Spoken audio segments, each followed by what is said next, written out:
Take the ladder.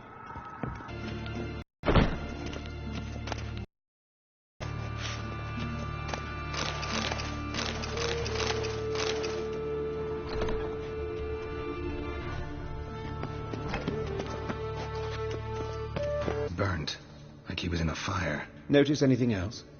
That his eyes have been scooped out, for instance? Those burn marks I see in his eye sockets. Yes, and some grey dust.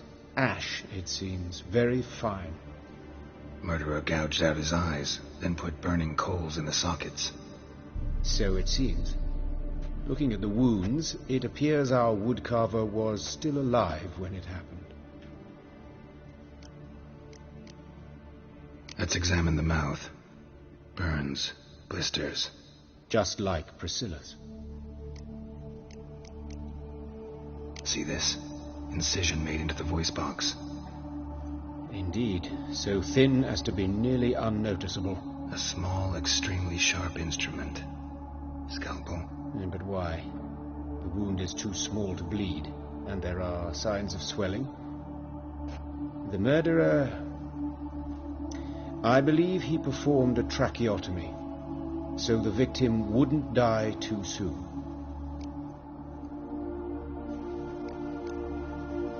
Let's examine his torso. What have we here? Deep wound on the left side of his rib cage, and a scar the length of his stomach. Let's examine the chest wound. Yeah, heart carved out, wound cauterized. Wait a minute, there's something else.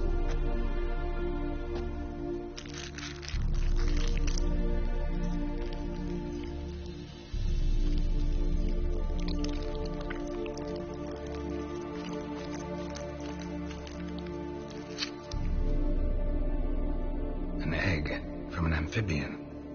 A salamander? Scorched but intact. I attended some lectures in herpetology as a student. Afraid I don't recall any amphibians that would lay eggs in corpses. So either Professor Cochrane was deeply mistaken, or this is our murderer's doing. Look at the scar. Wounds long and thin, an incision, but the edges are ragged. Means nothing. Look, no swelling, no bruises. An old injury, perhaps an accident in the workplace. Open the abdominal cavity. Due warning, it will stink of rot. Once fought a Zoogle up to my waist in sewage, so I doubt... Wait. Smells not rot. Formaldehyde. A medical novelty. Heavily diluted, it's remarkable at preserving organic tissue. In stronger proportions, it's more destructive than acid. Explains why there's no smell of decay, and why his throat's scalded.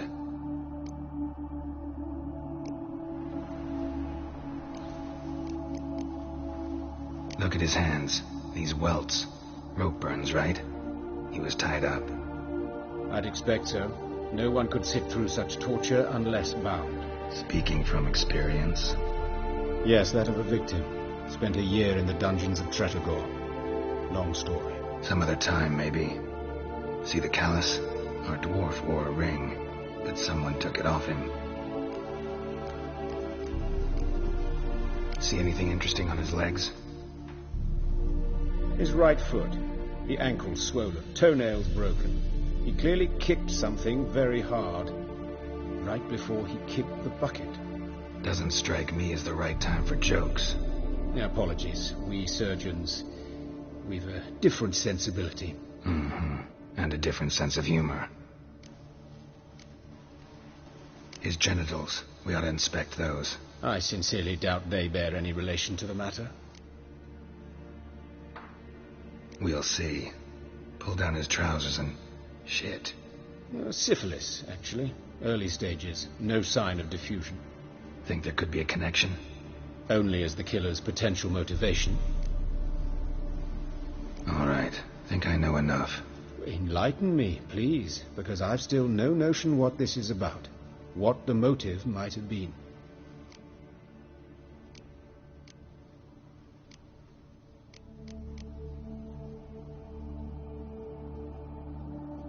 It's some kind of sick ritual.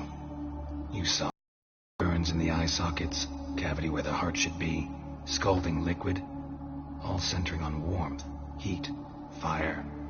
A fire eternal. It's a lead worth following. Any idea what his name was? Fabian Meyer. And I'm Hubert Reich, the coroner. I've come to perform the autopsy, but I see you've done it for me, Joachim. As always, you interfere where you're neither needed nor wanted, drag others into trouble in the process. Who is this? A student. Lifelong learner. Got a couple questions for you. Very well, speak. But be quick. Reverend Nathaniel has come by for an inspection. He'll be here shortly. You old friends? Hubert taught me the rudiments of medicine long ago. And not very well. You've still not mastered certain basic principles. For example, that a doctor's role is to treat the ill, not save the world. You've not changed a bit. A compliment? No, a statement of fact. 30 years, and you've not changed a bit. Woodcarver's body. Where was it found? It's important. Plan to investigate? Exciting. He died in his workshop south of the Market Square, just beside the gate to Far Corners. That poor Trebiritz was attacked there. City's abuzz about it. But the woodcarver, Eustace the corpse collector, brought us the body. You should speak to him. Saw him just around the corner near... Oh, greetings, Your Reverence. Who are these people? I believe I made it clear no one's to be allowed in under any circumstances. You did, but they're friends of the deceased. Here to collect the body. Out of the question. Show them out at once. As Your Reverence wishes. Gentlemen, follow me. You shall leave via another route. Why do you cover for us? I was covering my own arse.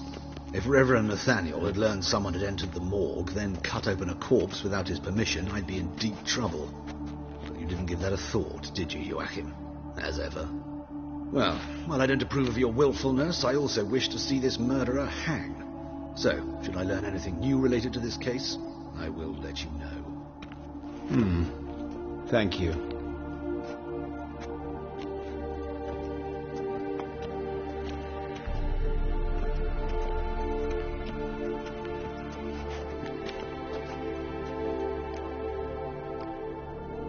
Nathaniel.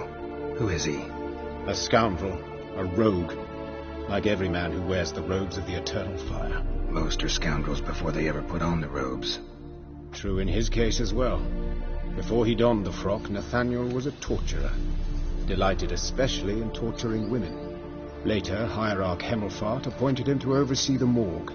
He deals with the temple guard, supervises cremations, conducts funeral masses in the temple on the Isle, and so forth. Dream job. Might have told me you know the coroner. We could have skipped the trip through the sewers. I know him, thus I avoid him. I've said enough on the subject. I decide when we're done with the subject. What's your connection to him? An old story, but if you insist. The student protest